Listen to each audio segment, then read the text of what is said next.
হ্যাঁ, আমি উঠে গেছি, তুমি লেট।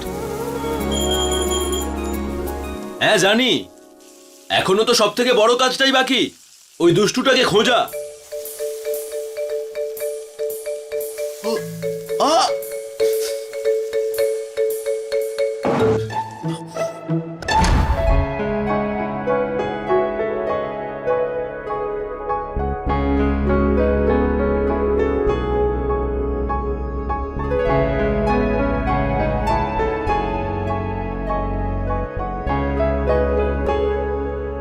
আচ্ছা, তাহলে এই ব্যাপার। টিম টিম করছে আকাশে, ওকে দেখলে মনে হয় ও আকাশের সব থেকে সুন্দর। একটা তারা যে আকাশ থেকে পৃথিবীতে নেমেছে, আর তাকে তো আমি আমার প্রিয় ভাই হিসাবে পেয়েছি। ধাপ্পা। হ্যাঁ, দাদা ভয় পেয়ে গেছে, দাদা ভয় পেয়ে গেছে। আচ্ছা আমার রাজা ভাই, তুই জিতেছিস, আমি হেরেছি, ব্যাস খুশি তো? চলো তাহলে, এবারে স্নানের টাইম হয়ে গেছে। দেখো মা ডাকছে। মা, মা।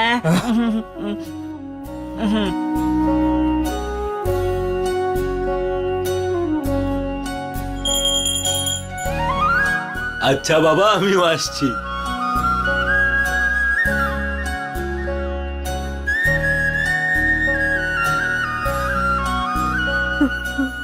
মা,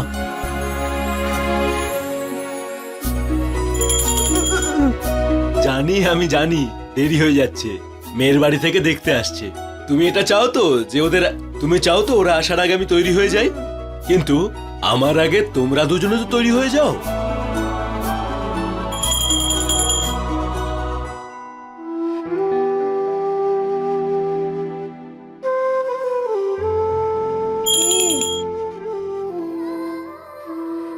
মা, তোমার জন্য বৌমা খুঁজতে খুঁজতে 10 বছর হয়ে গেল, আর আমার মধ্যে নতুন করে রিজেকশন পাওয়ার ক্ষমতা নেই আর।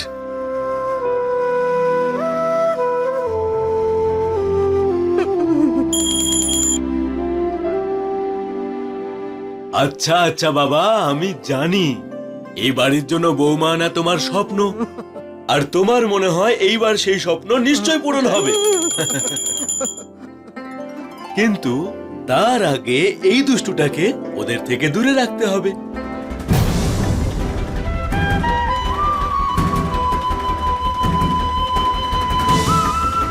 ভাই, আমার একটা কাজ করবি? বলো। যতক্ষণ ওরা চলে যাচ্ছে না না, তুই নিজের ঘরেই থাকিস, কেমন ভাই?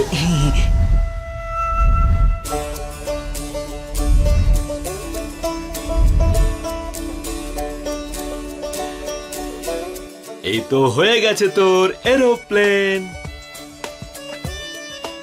এই 1 2 3। দাদা তুমি কি করে বানাও বলো তো, আমি তো পারছি না, জানি না আমি কবে বানাতে পারবো। একদিন নিশ্চয়ই শিখে যাবি তুই। দেখ, আমি তোর জন্য কতগুলো প্লেন বানিয়ে দিয়েছি, তুই এগুলো নিয়ে খেল। হ্যাঁ, এনজয় কর ভাই, আমি আসছি। হ্যাঁ,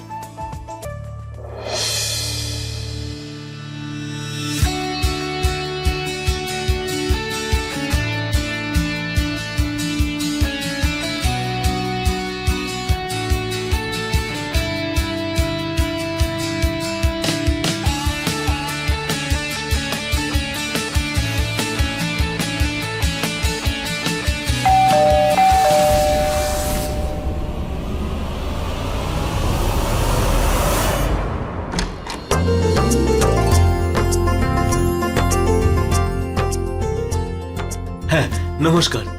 নমস্কার। আসুন আসুন, প্লিজ আসুন। সব ঠিক আছে তো? অনেক কষ্ট করে এই সম্বন্ধটা ঠিক হয়েছে, কোনো গন্ডগোল যেন না হয়। কোনো গন্ডগোল হবে না, চলো। হ্যাঁ, আমি মাকে নিয়ে আসছি। এমনিতে বাড়িটা তো খুব সুন্দর।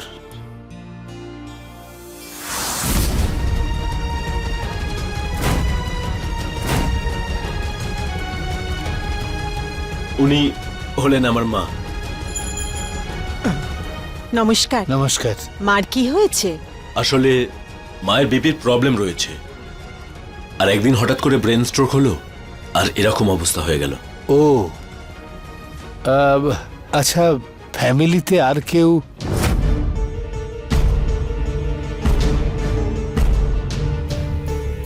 হ্যাঁ, আমার এক ভাই আছে, আর ও হ্যাঁ, কিন্তু ও এখন কলেজে গেছে। ও কি অজয়? হ্যাঁ হ্যাঁ হ্যাঁ হ্যাঁ।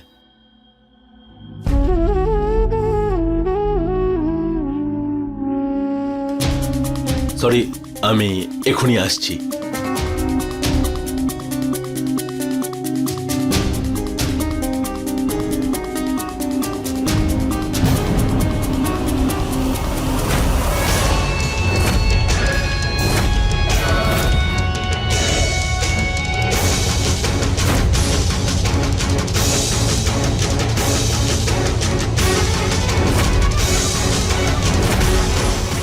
ধাপ্পা আন্টি ভয় পেয়ে গেছে, আন্টি ভয় পেয়ে গেছে, আন্টি ভয় পেয়ে গেছে, আন্টি ভয় পেয়ে গেছে। আপনারা ভয় পাবেন না, ও আমার ভাই। যখন তোমার ভাইয়ের ব্যাপারে জিজ্ঞাসা করলাম, তুমি বলনি তো তোমার ভাই এরকম। আসলে আমি বলতেই যাচ্ছিলাম আপনাদের। আপনারা বসুন না, আমরা কথা বলছি, প্লিজ বসুন প্লিজ। বসুন? বসবো কেন? কি কথা বলবেন আপনি? আপনার কি মনে হয় আমি আপনাকে বিয়ে করে এই বাড়িতে থাকবো? চলো বাবা। চলো। স্যার, স্যার দাঁড়ান না স্যার।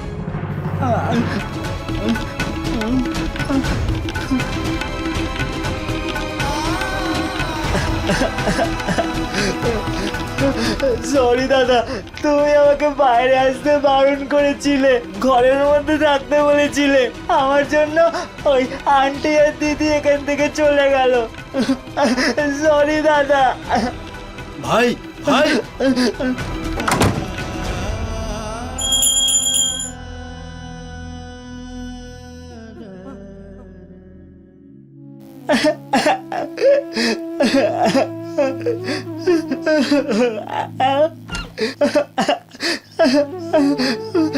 চলে যাও তুমি এখান থেকে দাদা, আমি কারোর সাথে কথা বলবো না।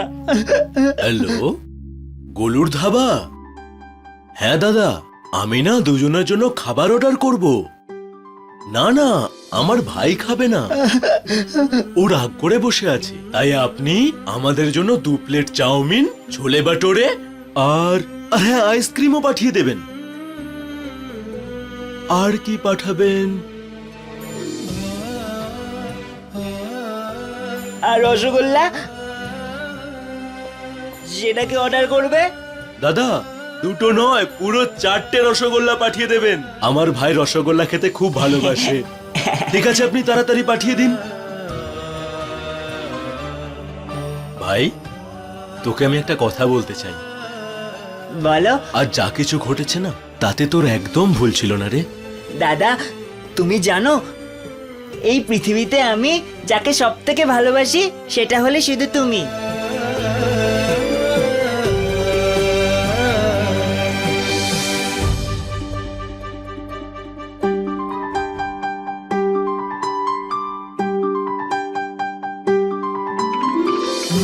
দাদা, তুমি তোমার ফোনটা তুলে নাও, আমি দেখে আসছি রসগোল্লা এলো কিনা। ওকে। হ্যাঁ স্যার। অজয়, আমাকে রিভিউ রিপোর্টটা পাঠাও এক্ষুনি। স্যার, কিন্তু আজকে তো আমি ছুটিতে আছি। তাহলে তোমার ছুটি ক্যান্সেল। আমাদের ব্রাঞ্চে অডিটটা তাড়াতাড়ি করতে হবে, তার রিভিউ রিপোর্টটা তোমাকেই বানাতে হবে। স্যার, কিন্তু আসলে এটা ভুলে যেও না যে আমি কিন্তু তোমার বস। এই জন্যই আমি ঠিক করব যে কাকে ছুটি দিতে হবে, কাকে না। সেই জন্যই চুপচাপ তাড়াতাড়ি অফিসে এসো। ওকে স্যার, আমি অফিসে আসছি।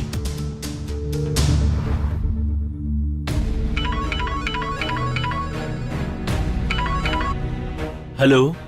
কি অজয়, এইবারও সম্বন্ধটা ভেঙে গেল তো? বিশাল, মনে হচ্ছে আমার ভাগ্যেতে বিয়ে লেখা নেই রে। এ হলো 32 নম্বর মেয়ে যে আমাকে বিয়ে থেকে রিজেক্ট করলো। তুই যদি বলিস তাহলে কিন্তু আমি কোনো ডিভোর্সি মেয়ের সাথে কথা বলতে পারি, হয়তো সে বিয়ের জন্য রাজি হয়ে যেতে পারে। না, অনেক হয়ে গেছে নাটক, আমি আর বিয়েই করব না। এত ভাও খাস না ভাই, বিয়েটা করে নে এবার। আমার কথা শোন ভাই, তোর কিন্তু বিয়েটা এবার করে নেওয়াই উচিত। এমনিতেও ভাই তুই আস্তে আস্তে বুড়ো হয়ে যাচ্ছিস। এবার তুই যেরকমই মেয়ে পাস না কেন রে ভাই, তার সাথেই বিয়েটা করে নে ভাই, না হলে এভাবেই মরে যাবি তুই। ঠিক আছে ঠিক আছে ভাই, রাগ করিস না। তোকে এবার তোর বৌদির হাতের রান্না করা খাবার খাওয়াবো। এবার বল তুই কি এনেছিস?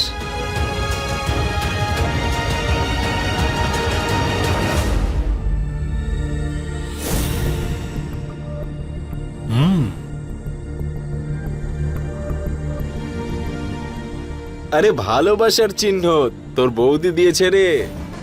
এমনিতে সত্যি বলতে কি, পুরুষের জীবন তখনই সম্পূর্ণ হয় যখন সে বিয়ে করে, না হলে তো পুরুষ মানুষকে পুরুষ মানুষ মনেই হয় না।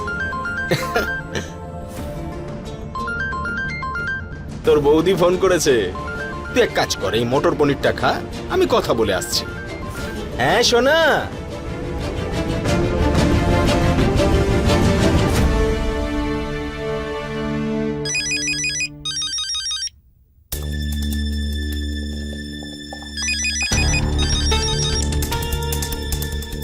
হ্যাঁ অজয় বল।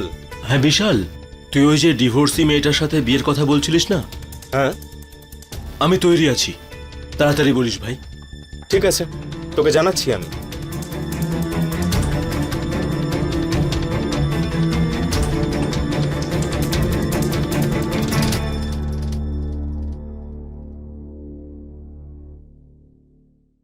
আজকে তো অফিস থেকে ফিরতে দেরি হয়ে যাবে।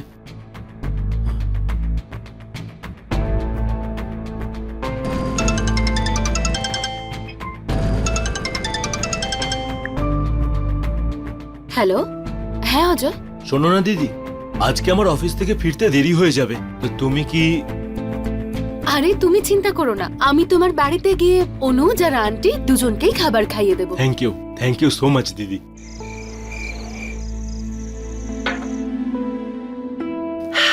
খাবারটা থেকে না খুব সুন্দর গন্ধ আসছে, আমি খেয়ে দেখি একবার।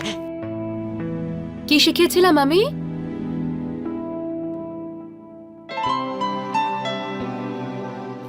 হ্যাঁ, তুমি বলেছিলে খাবার খাওয়ার আগে সবসময় ভগবানকে স্মরণ করতে।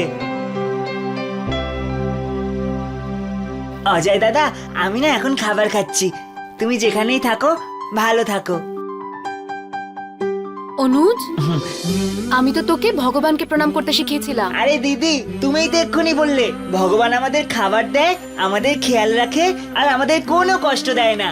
এই কাজগুলো তো আমার দাদা অজয় দাদা করে, তাই না? এই জন্যই তো আমার কাছে আমার অজয় দাদাই ভগবান।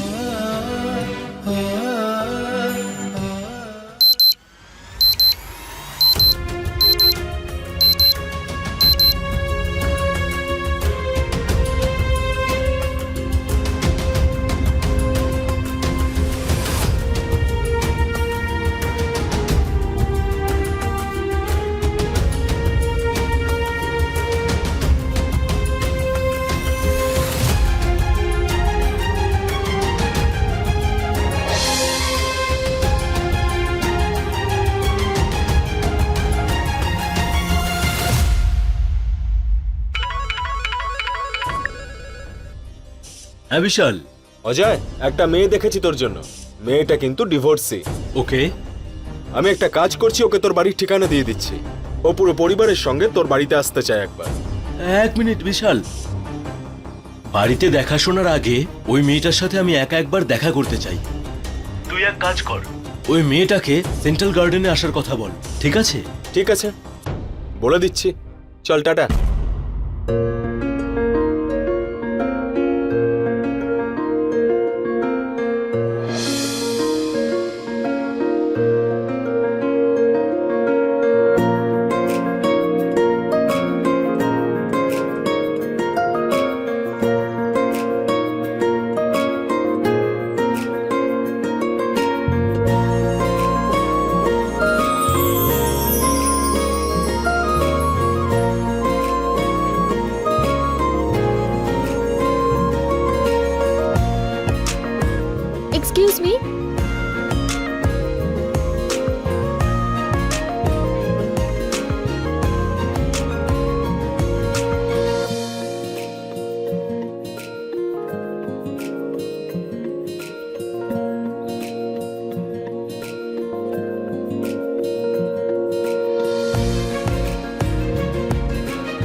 আপনি অজয় তো? হ্যাঁ, কিন্তু আপনি কে? আমার নাম জ্যোতি। বিশাল বলেছিল আপনি দেখা করতে চেয়েছেন। হ্যাঁ হ্যাঁ, আসুন আসুন, কোথাও বসে কথা বলা যাক।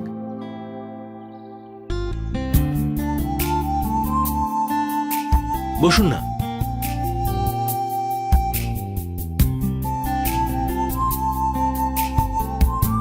তো বলুন, আপনি কি কথা বলতে চেয়েছিলেন? হ্যাঁ, আসলে আপনার ব্যাপারে বলুন না। আমার বিয়ে 3 বছর আগে হয়েছিল, কিন্তু বিয়েটা একটা দুঃস্বপ্নের থেকে কম ছিল না। আমার স্বামী রাজেনের জুয়া খেলার নেশা ছিল, আরো কথায় কথায় আমার গায়ে হাত তুলতো। একদিন রাত্রে তো ওর অত্যাচারের সীমা ছাড়িয়ে গেল। যেই আমার বাবা জানতে পারলেন, উনি আমাকে সঙ্গে সঙ্গে নিয়ে গেলেন। আমার বাবার কাছ থেকেই আমি সাহস পেয়েছি রাজনকে ডিভোর্স দেওয়ার। 1 বছর আগেই আমার ডিভোর্স হয়ে গেছে। ওই লোকটা এই পৃথিবীর সব থেকে দুর্ভাগ্যবান লোক, যে আপনার মতো একজন মেয়েকে নিজের জীবন থেকে হারালো। Thank you. আপনি আপনার ব্যাপারে কিছু বলুন না। আমার এখনো পর্যন্ত বিয়ে হয়নি। আর আপনার ফ্যামিলিতে কে কে আছে? এটা বাড়ি নয়, চিড়িয়াখানা। এইরকম বাড়িতে বিয়ে দেওয়ার চাইতে আমার মেয়েকে আমি কুমারী রেখে দেবো।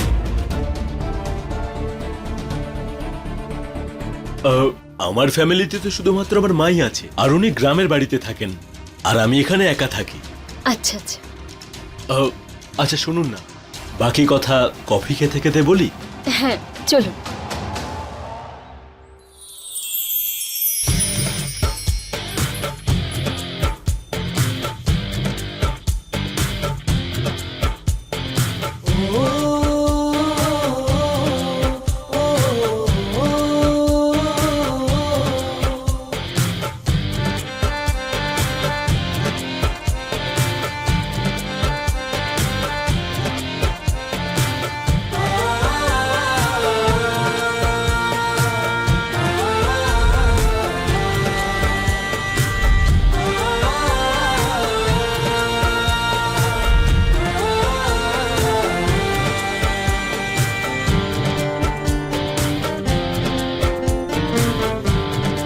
বাস বাস, এখানেই দাঁড় করিয়ে দিন।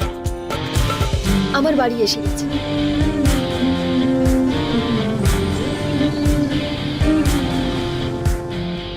বাই দ্য ওয়ে, আমি এটা একেবারেই কিন্তু আশা করিনি। মানে মানে এটাই যে আমি আপনার সাথে 15 মিনিটের জন্য দেখা করতে এসেছিলাম, আর 4 ঘন্টা কখন কেটে গেল বুঝতেই পারিনি। আমরা ওহ। কফি খেলাম, আইসক্রিম খেলাম। এই 4 ঘন্টায় তো আপনি আমাকে পুরো শহরটাই দেখিয়ে দিলেন। যদি এইরকম ব্যাপার হয়, তাহলে কি আমরা কালকেও দেখা করতে পারি? হুম। বাই।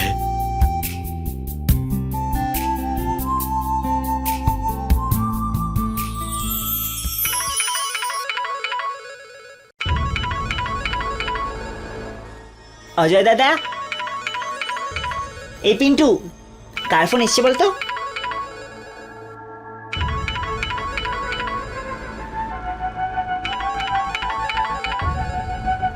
হ্যালো, আপনি কে বলছেন? ও, আমি তো জানতামই না যে আপনি মজা করতেও জানেন। আমি তো খুব মজা করি। একটা একটা জোক শোনাই। হ্যাঁ হ্যাঁ, শোনান শোনান। একদিন হাতি আর একটা পিঁমড়ে রাস্তা দিয়ে যাচ্ছিল।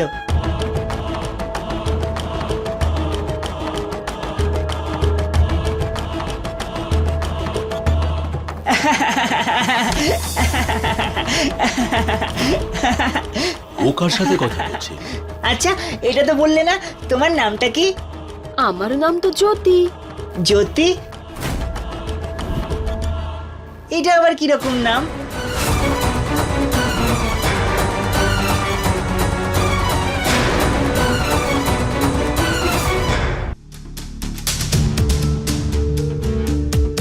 কেমন লাগলো আমার মজাটা? সিরিয়াসলি, আমি তো একেবারেই জানতাম না যে আপনি এতটা ফানি। আচ্ছা, সন্ধেবেলা দেখা হচ্ছে তো? হ্যাঁ হ্যাঁ, নিশ্চয়ই। তো একটা কাজ করি, অফিসের জন্য আমার দেরি হয়ে যাচ্ছে, পরে কথা বলি। ওকে, বাই।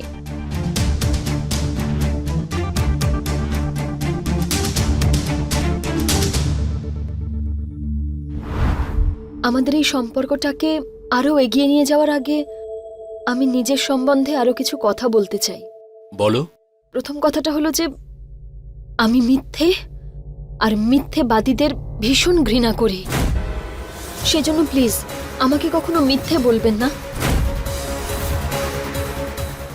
আমার প্রথম স্বামী রাজেন আমাকে কথায় কথায় মিথ্যে বলতো। সেজন্য এখন আমি আমার জীবন একজন সত্যিকারের মানুষের সাথে কাটাতে চাই। যদি এখনো এমন কোনো কথা আছে যেটা আপনি আমাকে বলতে চান, যেটা আপনি বলেননি, তো প্লিজ বলে দেবেন। আমি তো খোলা বইয়ের মতো, আমার জীবনে লুকোনোর মতো কিছুই নেই। গুড। আর দ্বিতীয় কথা?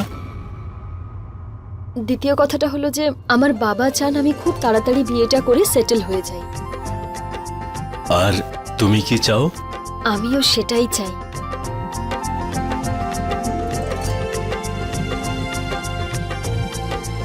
আর আমিও।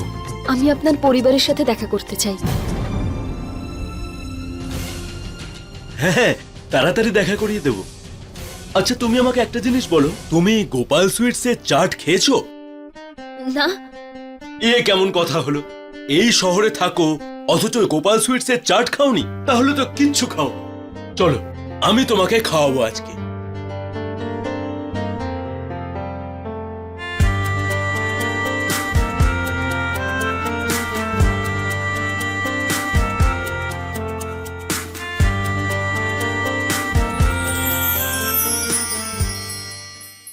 আমরা সমস্ত মানুষ আলাদা আলাদা দায়িত্বের বন্ধনে আবদ্ধ থাকি, আর যেই মানুষ যত ভালো করে এই দায়িত্ব পালন করে সে ততখানি শ্রেষ্ঠ মানুষ হিসেবে পরিগণিত হয়। কিন্তু এই কর্তব্যের সঙ্গে সঙ্গে মানুষকে বিভিন্ন রকমের চাপ এবং একাকিত্বের মুখোমুখিও দাঁড়াতে হয়, যা কখনো কখনো খারাপ অপরাধকেও ডেকে আনতে পারে।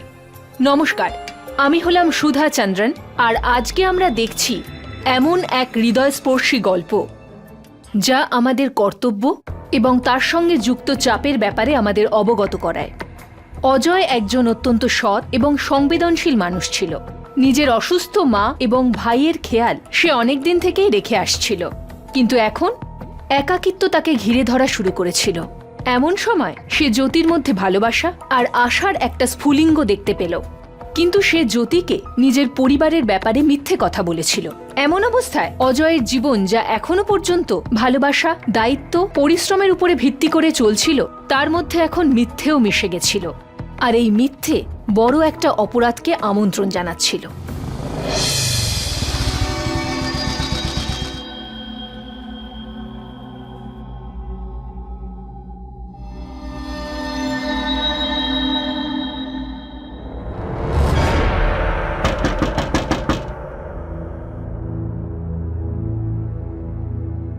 দরজা বন্ধ কেন? অজয়!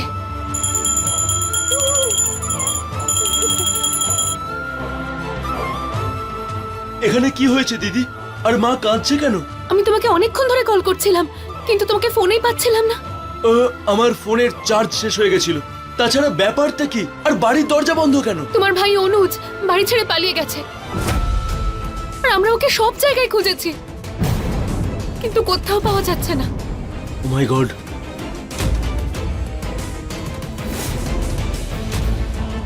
এ আমি কি করলাম?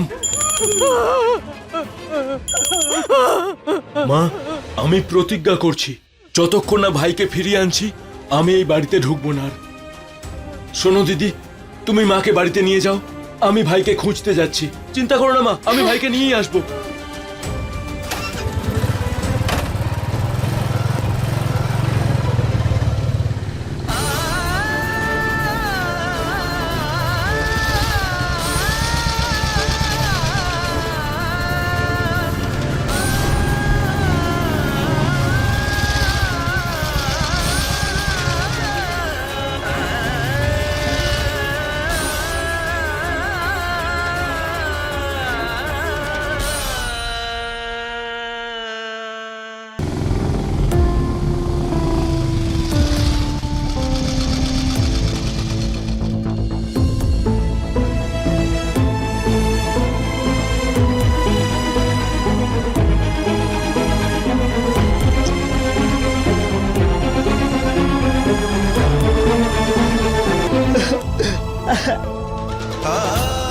দাদা 1 মিনিট।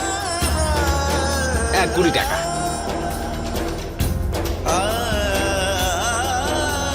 Thank you.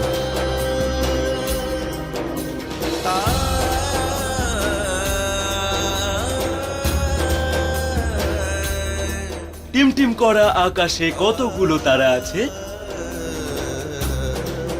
ওকে দেখলে মনে হয় ও জগতের সব থেকে সেরা।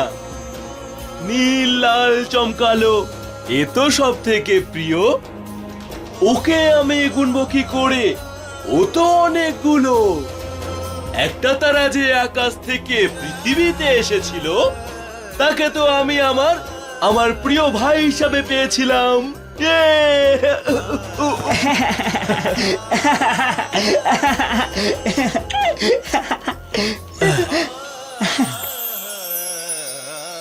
এবারে তো তুই আমায় ক্ষমা করে দিয়েছিস। না, আমি তোমার উপর খুব রাগ করেছি। তুমি আমাকে সকালে মেরেছিলে না, তাই জন্য আমি তোমার বাড়িতে আর কোনোদিন ফিরে যাব না। ভুল তো সবারই হয়, আমারও হয়েছে। I am sorry.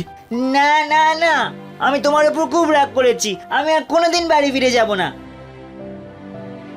আচ্ছা, আমি তো ভেবেছিলাম আজকে ডিনারে তোর পছন্দের চকলেট খাওয়াবো। সত্যি? তাছাড়া আর কি দেখাবো? এই দেখ। এবারে খুশি তো? ক্ষমা করে দিয়েছিস আমায়? হুম। ভাই, আজকে সকালে যা হয়েছে না, প্লিজ সেগুলো মাকে বলিস না। যদি এটা মা জানতে পারে যে আমি তোর উপর রাগ করেছি, তাহলে মায়ের খুবই খারাপ লাগবে। তাহলে প্লিজ মাকে বলিস না। ঠিক আছে, আমি বলবো না। বাড়ি যাই। আন্টি, আপনি টেনশন করবেন না, অজয় তো খুঁজতে গেছে ওকে।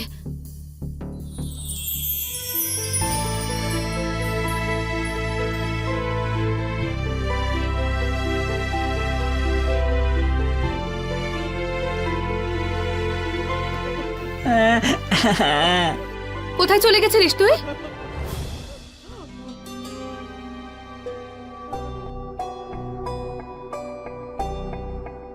আমি জানি না আমি বাইরে কেন গেছিলাম। দেখেছিস তোর জন্য তোর মায়ের অবস্থা কি হয়েছে? সরি মা, আর কোনোদিন আমি তোমাকে ছেড়ে কোথাও যাব না।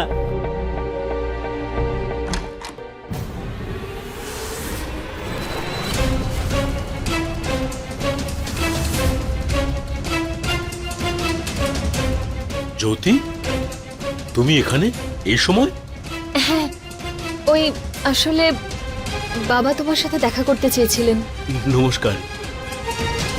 ক্ষমা করবে বাবা, খবর ছাড়াই চলে এসেছি। আসলে আমি দেখতে চাইছিলাম তুমি কেমন বাড়িতে থাকো।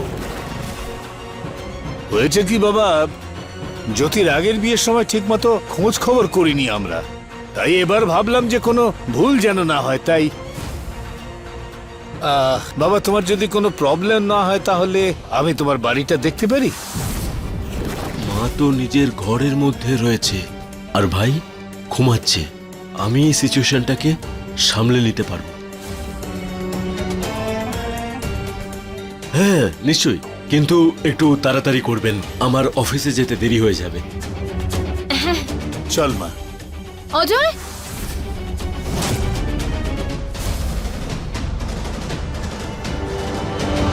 হ্যাঁ নমস্কার। নমস্কার। হ্যাঁ আসুন আসুন, আপনারা আসুন।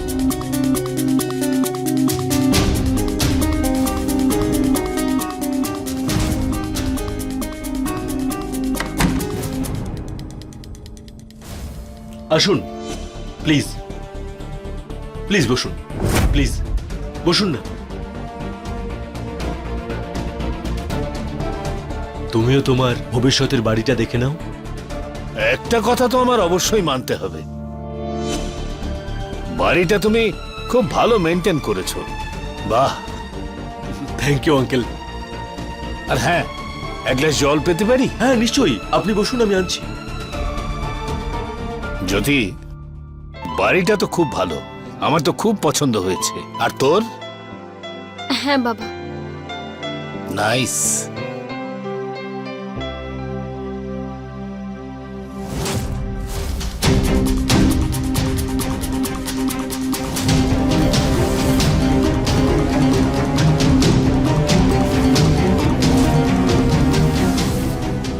দাঁড়ান আঙ্কেল, হ্যাঁ,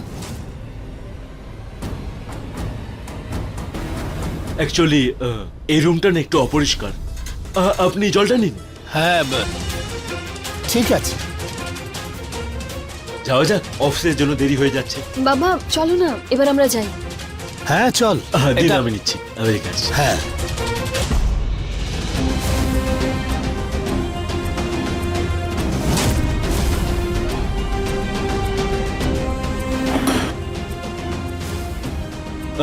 বাবা, ভেতরে কে?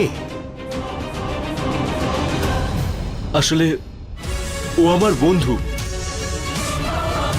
আমার ব্যাংকে ইন্টারভিউ দিতে এসেছে ও, আর ওই পুরো ঘরটা একেবারে অপরিষ্কার করে রেখেছে।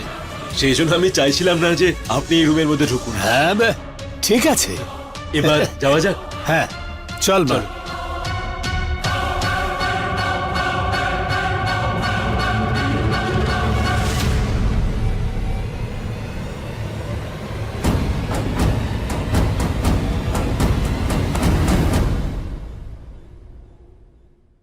আচ্ছা বাবা, এটা বলো যে বিয়ের ব্যাপারে তুমি কি ভাবছো? দেখুন, আমি তো তৈরি আছি, আর কথাতেই আছে শুভ কাজে কখনো দেরি করতে নেই। ঠিক বলেছো। আন্টি, সকালে একটা মেয়ে এসেছিল একটা লোকের সঙ্গে। কে ছিল সে? আপনি জানেন না? আমি জানি, ও না আমার হবু বৌদি। আমি সব শুনতে পেয়েছিলাম। আর বলো যে বিয়েতে তোমার বাড়ি থেকে কে কে আসবে? সত্যি কথা বলতে কেউই না। কেউ নয়? আর তাছাড়াও আমার মায়ের শরীরটা খুবই খারাপ। হ্যাঁ ঠিক আছে, কিন্তু তোমার আত্মীয় স্বজনরা আছে তো, তারা তো আসবে। আসলে আমার বাবার মৃত্যুর পরে আমাদের কোনো আত্মীয়রাই আমাদের কোনো সাহায্য করেনি। যখন ওরা আমাদের খারাপ সময় পাশে ছিল না, তখন আমাদের আনন্দের সময় কেন ওদেরকে পাশে রাখবো? আচ্ছা ঠিক আছে, কিন্তু হ্যাঁ, আমি পুরোহিত মশাইয়ের সঙ্গে কথা বলেছি। উনি তো 2 দিন পরেই বিয়ের দিন ঠিক করেছেন। তুমি তৈরি আছো তো? হ্যাঁ ঠিক আছে। সরি সরি, একটু ট্রাফিকে আটকে গেছিলাম। ঠাকুরমশাই চলুন, বিয়ের তোড়জোড় শুরু করুন। অজয়,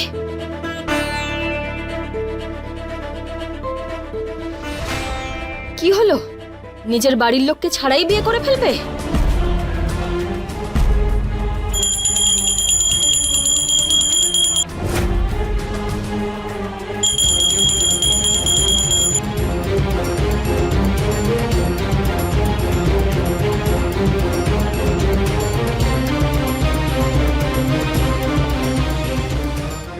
তুমি ভেবেছিলে বিয়ে করে তুমি আমাদের সারপ্রাইজ দেবে, এখানে এসে আমরাই তোমায় সারপ্রাইজ দিয়ে দিলাম। আসলে কি বলতো, আমি বিশালকে কল করেছিলাম, আর ওই আমাদের বলল তোমার নাকি বিয়ে হচ্ছে এখানে, তাই চলে এলাম সবাই মিলে। জ্যোতি, একবার আমার কথাটা শোনো।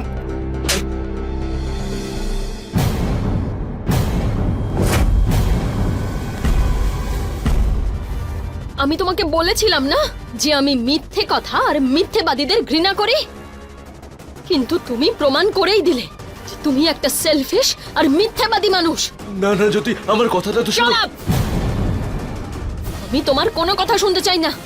বিয়ে তো দূরের কথা, তোমার মুখ দেখতেও আমার ঘৃণা হচ্ছে। জ্যোতি, আমি তোমাকে হারাতে চাই না, প্লিজ আমাকে কথা বলার একটু সুযোগ দাও জ্যোতি, প্লিজ। আচ্ছা, তোমাকে আবার কথা বলার সুযোগ দেব, যাতে তুমি আবার আমাকে ভুলিয়ে ভালিয়ে নিজের কথার জালে ফাঁসিয়ে আমাকে বোকা বানাবে। আই এম সরি, আমি তোমাকে বিয়ে করতে পারবো না। প্লিজ যদি আমার কথা শোনো। ছাড়ো, হাত ছাড়ো আমার। তুমি সত্যি কোনো কিছুর যোগ্য নও। বাবা, জ্যোতি,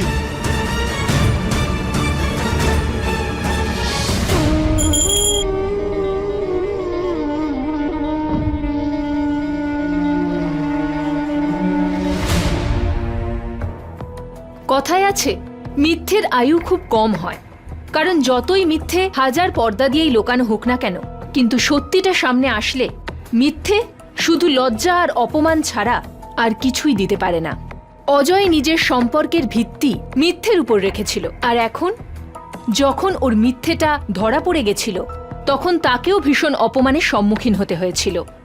একাকিত্বের অবসাদ, অপমান আর রাগ অজয়ের মধ্যে আগ্নেয়গিরির মতো ধিক ধিক করে জ্বলছিল, যখন তখন বিস্ফোরণ হতে পারত।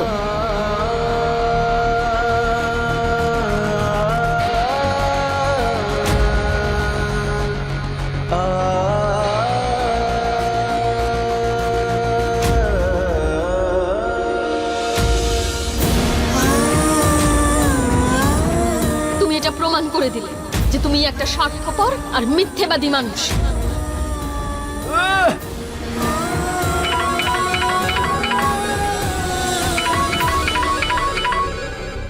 বস। হ্যাঁ স্যার। অজয় রিভিউ রিপোর্টের কি হলো? রেডি আছে স্যার। আমি জানি যে অজয় আজকে তোমার বিয়ে, কিন্তু আমার ওই রিপোর্টটা আধ ঘন্টার মধ্যেই লাগবে। হ্যাঁ স্যার, আমি আপনার কাছে রিপোর্ট নিয়ে আসছি। ঠিক আছে, তাড়াতাড়ি এসো।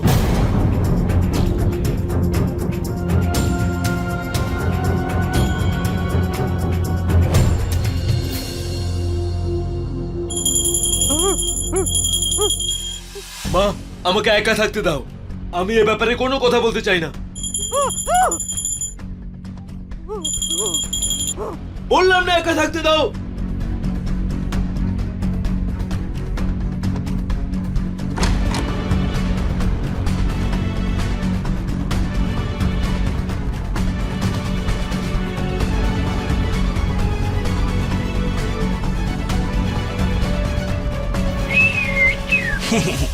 দেখলে দাদা, আমি প্লেন বানানো শিখে গেছি।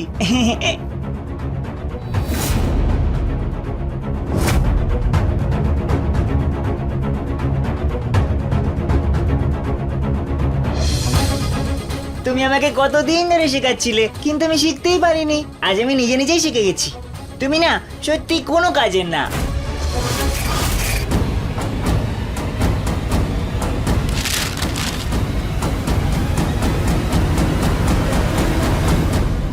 বাড়ি নয়, এটা চিড়িয়াখানা। তোমার বস আমি। তুমি সত্যি কোনো কিছুর যোগ্য নও। তুমি না সত্যি কোনো কাজের না। তুমি সত্যি কোনো কিছুর যোগ্য নও। তুমি সত্যি কোনো কিছুর যোগ্য নও।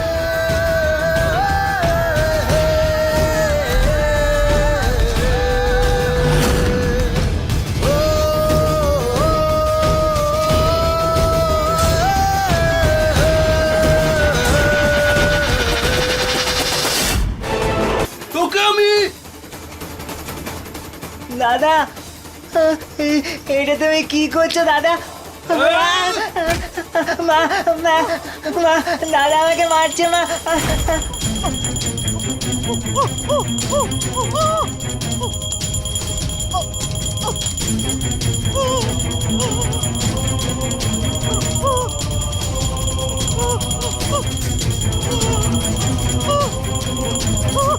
দাদা,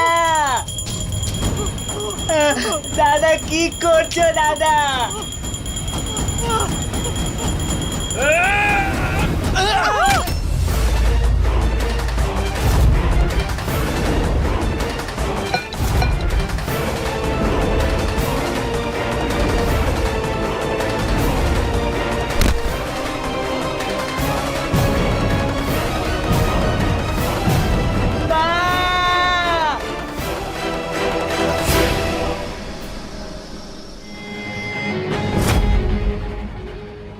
দাদা, দাদা, না দাদা, দাদা আমাকে মেরো না দাদা, দাদা মেরো না দাদা, দাদা ভুল হয়ে গেছে দাদা।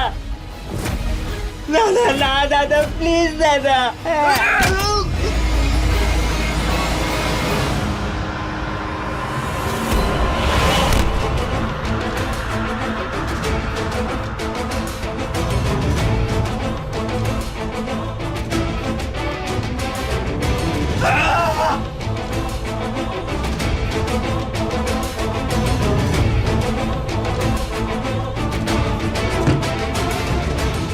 হে ভগবান, এটা আমি কি করলাম?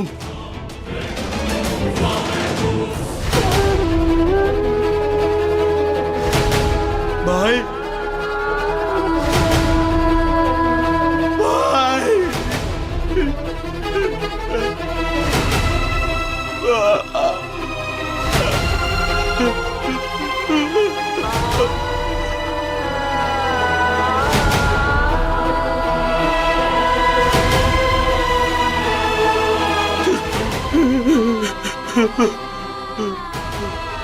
Hello police.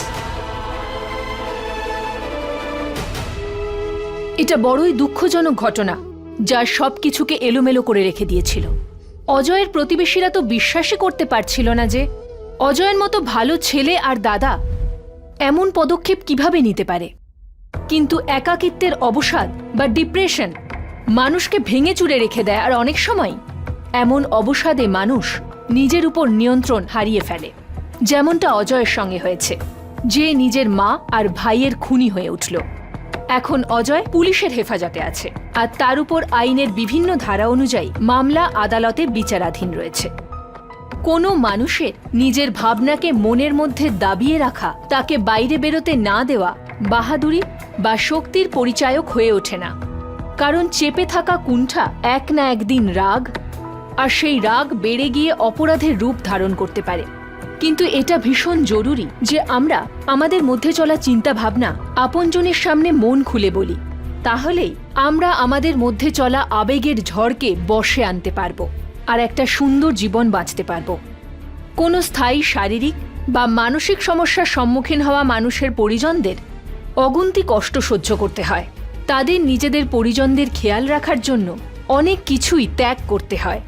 এমন অবস্থায় এটা আমাদের দায়িত্ব যে আমরা এমন মানুষদের যেন সর্বতোভাবে সাহায্য করি আর তাদের প্রতি যেন বিশেষ সংবেদনশীল থাকি, কারণ আপনার দ্বারা করা একটি ছোট সাহায্য, এমনকি একটুখানি হাসি, কোনো ডুবন্ত মানুষকে সাহায্য করতে পারে। এরই সঙ্গে আমি সুধাচন্দ্রন এখন বিদায় নিচ্ছি, এই কথা দিয়ে যে ক্রাইম অ্যালার্টের পরবর্তী এপিসোডে একটা নতুন গল্প নিয়ে আমাদের আবার দেখা হবে। ততক্ষণ বি অ্যালার্ট, বি সেফ, আর দেখতে থাকুন ক্রাইম অ্যালার্ট, অন্যায়ের বিরুদ্ধে সোচ্চার।